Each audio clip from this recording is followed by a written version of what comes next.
Coming up, a review of the book Killers of the Flower Moon, Oil, Money, Murder and the Birth of the FBI, written by David Gran. Namaste friends, my name is Shinil Subramanian Paimal and you are listening to Histology Podcast. Before I proceed, a full disclosure. This book was bought with my own money and not been provided to me by the author or publisher. Little bit about the author. David Gran is a #1 New York Times best-selling author and a staff writer at the New Yorker magazine. He is the author of the critically acclaimed books The Wager, The Lost City of Z, and Killers of the Flower Moon, which was the finalist for the National Book Award. He is also the author of The White Darkness and the collection The Devil and Sherlock Holmes, Tales of Murder, Madness and Obsession. His book Killers of the Flower Moon was recently adapted into a film directed by Martin Scorsese and starring Leonardo DiCaprio, Lily Gladstone and Robert De Niro. It is scheduled to release on the 20th of October 2023. Several of his other stories, including The Lost City of Z and Old Man and the Gun, have also been adapted into major motion pictures. His investigative reporting and storytelling have garnered several honors, including a George Polk Award and an Edgar Allan Poe Award. Let me read what is written on the back cover of the book. Quote, Osage County, Oklahoma in the 1920s was where the richest people per capita in the world were to be found. The reason? Oil. After oil was discovered beneath their land, the Osage Indians had untold wealth.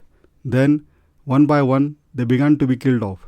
The family of an Osage woman, Mollie Burkhart, became a prime target, her relatives shot or poisoned, and as the death toll climbed, the FBI took up the case and began to expose one of the most chilling conspiracies in American history. Based on years of research and startling new evidence, this is a masterpiece of narrative non-fiction, as each step in the investigation reveals a series of sinister secrets and reversals. Killers of the Flower Moon is utterly compelling, but also emotionally devastating. Unquote. Killers of the Flower Moon is the true story of the numerous murders of members of the Osage Native American tribe during the early 1920s.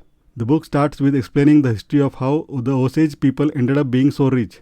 The money had come suddenly, swiftly, madly.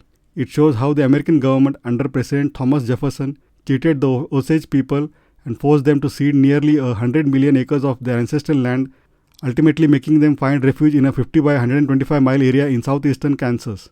An Indian Affairs Commissioner had said, the Indian must conform to the white man's ways, peacefully if they will, forcibly if they must. The Osage community was incredibly wealthy because of the supposedly worthless land in Oklahoma to which they had confined since 1870 was found to contain some of the largest oil reserves in the United States. Many Osage, unlike other wealthy Americans, could not spend their money as they pleased because of the federally imposed system of financial guardians. One guardian claimed that an Osage adult was like a child 6 or 8 years old, and when he sees a new toy, he wants to buy it. The blackest chapter in the history of this state will be the Indian guardianship over these states. An Osage leader said, adding, there has been millions, not thousands but millions of dollars of many of these Osages dissipated and spent by the guardians themselves. This of course resulted in the guardians stealing from and murdering their clients. As the body count began to rise, a new investigative group under the federal government Justice Department was asked to look into the murders. This obscure group, named the Bureau of Investigation, would be renamed the Federal Bureau of Investigation, that is the FBI. The department had a new director, J. Edgar Hoover, who assigned Tom White to the investigation.